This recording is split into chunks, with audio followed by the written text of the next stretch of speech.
ఓం నమ శివాయ పరబ్రహ్మ పరమాత్మ నమ జగత్తుర్తతే సతీపలయ బ్రహ్మ హరిహరాయ గుణాత్మ్య సర్వగౌతిగామి దర్శ దత్తాత్రేయ నమసంతిని సిద్ధి కురు కురు కురు కురు కురు స్వాహ కుర్రో కుర్రు కొండదేవత అంబ పలుకు జగతంబ పలుకు సమ్మక్క పలుకు సారలమ్మ పలుకు వనదేవత పలుకు జాయ్ కొండదేవత.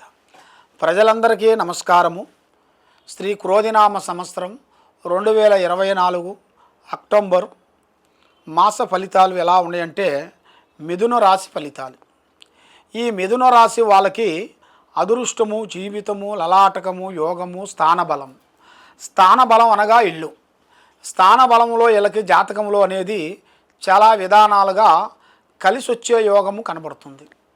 అంటే ఒక గూడు హౌస్ ఒకటి ఏర్పాటు చేయాల్సింది ఇల్లు మారటం కానీ, ఒక ఇల్లు కొనటం కానీ, వీళ్ళకి పెద్దవాళ్ళ నుంచి ఆస్తుల నుంచి రావటం కానీ, లేదా భార్య తరపు నుంచి రావటం కానీ, అది అలాంటిది ఇలా జాతకంలో కూడా ఒక స్థాన ప్రాప్తి అనేది కనబడుతుంది. మరి ఈ మిథున రాశి వాళ్ళకి మెయిన్గా స్త్రీ వల్ల అదృష్టం కలిసి వచ్చే యోగం ఉంది.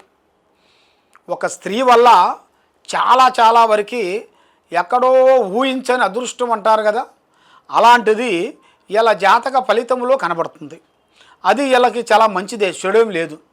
ఆ స్త్రీ వల్ల చాలా వరకు పెద్ద కార్యక్రమాలు, పెద్ద పనులు పూర్తి చేయగలుగుతారు. కాబట్టి వీళ్ళకి శనిలో నుంచి కుజుడు చేరిన దాని వలన వీళ్ళ మీద ఉండాల్సిన ఈ 2 గ్రహాలు వీళ్ళని చాలా డిస్టర్బెంట్ చేస్తుంటాయి. ఎందుకంటే కొన్ని పనులు చేతికాడికి వస్తుంటాయి, చేజారిపోతుంటాయి. ఇస్తా అంటారు, ఇప్పుడు ఇస్తాను అంటారు, ఇవాళ పోతే మళ్ళీ రేపు చెబుతారు. ఆ విధంగా చాలామంది చాలా విధానాలుగా మిమ్మల్ని ఇబ్బంది పెట్టుకుంటూ చాలా ఇబ్బందులో ఉన్నారు. కాబట్టి మీరు మెయిన్గా మీ కుటుంబంలో ఆర్థిక బాధల వలన చాలా వరకు ఇబ్బందులు అవుతున్నారు మీరు. కాబట్టి మీరు ఒకరికి డబ్బులు ఇవ్వాలన్నా, డబ్బులు తెచ్చుకోవాలనుకున్నా కూడా మీరు ఒకరికి డబ్బులు ఇచ్చే టయాలలో కూడా మంగళవారము, శుక్రవారము, శనివారము ఈ 3 రోజుల వరకు మీ చేతుకుంటే డబ్బులు అనేది వేరే వాళ్ళ చేతికి ఇవ్వకూడదు. ఇచ్చారనుకోండి మళ్ళీ తిరిగి రావు. ఇచ్చేటప్పుడు మంచిగా నవ్వుకుంటా ప్రేమతో ఇస్తారు, ప్రేమ కార్డు తీసుకుంటారు. తీసుకున్న తర్వాత మధ్యలో ఏమవుతుందంటే కొన్ని సికాకులు, కొన్ని ఎదురే మార్గాలు కొన్ని ఉంటాయి. దానివల్ల మానసికమైన ఇబ్బందులు పడతారు, లేనిపోయిన సికాకులు వస్తాయి. మీ స్నేహం అనేది అక్కడ తెగిపోతుంది. మీ బంధుత్వం అనేది ఆ డబ్బులతోనే సమస్యలు పెరిగిపోతాయి. మీకు అవసరానికి మీరు అడుగుతారు, వాళ్ళకి మీరు ఇచ్చారు కాబట్టి మరి మీకు ఒక అవసరం అనేది వస్తుంది కదా. ఒక ఇల్లు కొనాలో, ఒక భూమి కొనాలో, ఒక చదువుల గురించో, మరి ఏదైనా వస్తువు ఒక ప్రాపర్టీ కొనటమో, అలాంటి ఒక అవకాశం వచ్చినప్పుడు మరి మీకు డబ్బులు అవసరమే కదా. మరి ఆ డబ్బులు అవసరమైనప్పుడు మీరు అడిగినప్పుడు వాళ్ళు మీకు టయానికి ఇవ్వకోకుండా చాలా వరకు ఇబ్బందులు పెడుతుంటారు. ఇగో ఇస్తాము అనుకుంటూ మిమ్మల్ని ముప్పు తిప్పలు పెట్టి మనశ్శాంతి లేకోకుండా మానసికంగా చాలా వరకు మిమ్మల్ని ఇబ్బందికరంగా కనబడుతుంది. కాబట్టి ఇలాంటి మీరు బాధల్లో ఉన్నారు. కాబట్టి దీనికి మీ మీద ఉండాల్సిన దోషాలకి ఆ ప్రాబ్లం ఎలా వెళ్ళిపోతుందా అనేది మీరు తెలుసుకోవాలనుకుంటున్నారు కదా. కాబట్టి ఇలాంటి ప్రాబ్లం ఉండవలసిన వాళ్ళు మాకు చాలామంది ఫోన్లు చేసి, గురువుగారు ఇలాగ ఉందండి, ఈ సమస్య మాకు ఇలాగ ఉంది, మా ఆర్థిక బాధలు ఎలా ఉన్నాయి, మా కుటుంబ సమస్యలు ఎలా ఉన్నాయి, మరి మేము ఏమి చేస్తే, ఏ దేవుణ్ణి పూజిస్తే, ఎక్కడ పోతే మాకు బాగుంటుంది, మరి మేము చేయాల్సిన పూజలన్నీ మేము చేస్తున్నాము, ఆ గుడికి వెళ్తున్నాము, ఈ గుడికి వెళ్తున్నాము, రకరకాలుగా మేము ఏ దేవుడు కనబడ్డా కూడా ఆ దేవుడికి నమస్కారం చేస్తున్నాము. పెద్దవాళ్ళు అన్నిటిగా రాయిని పూజిస్తున్నాము, మనిషిని పూజిస్తున్నాము, మరి ఎవరిని పూజించినా కూడా మాకు ప్రతిఫలం లేకోకుండా అయిపోతుంది, మరి ఏమిటా అని చాలా వరకు చాలా విధానాలుగా బాధపడుతూ ఉంటారు. కాబట్టి ఇలాంటి బాధపడే వాళ్ళకి దీనికి వీళ్ళ మీద ఉండాల్సిన గ్రహదోష నిబంధన ఎక్కువ కనబడుతున్నాయి. ఈ గ్రహదోష నిబంధన వల్ల వీళ్ళు ఎంతకో ఎదగాలనుకుంటారు, టక్ టక్కన పడిపోతుంటారు.